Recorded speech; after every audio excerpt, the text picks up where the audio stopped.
मंचावरील सर्व मान्यवर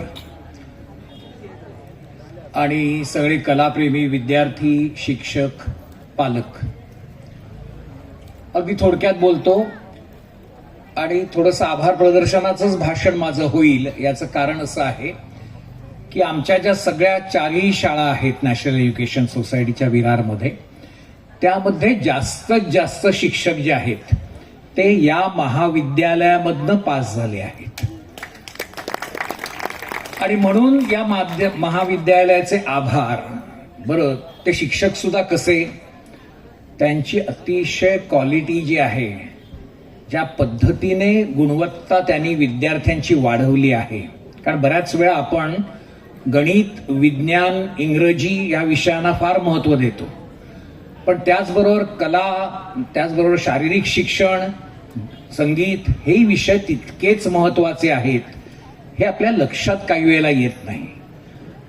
आत्ताच्या घडीला जी परिस्थिती आहे त्याच्यामध्ये ह्या सगळ्या विषयांना फार मोठं भवितव्य आहे. आणि म्हणून शाळेमध्ये या विषयांना, म्हणजे चित्रकला असेल, शारीरिक शिक्षण आहे, याला फार महत्त्व दिलं पाहिजे.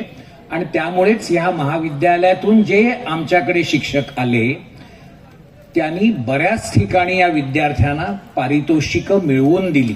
आणि या शिक्षकांना, ज्या शिक्षकांनी इकडे शिकवलं, त्यांचे खास करून आभार. हे महाविद्यालय हे पहिलं वसईमधलं पहिलं दृकश्राव्य असं महाविद्यालय आहे.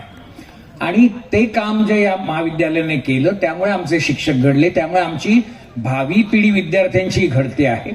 म्हणून मी इथे उभा आहे फक्त आभार मानायला.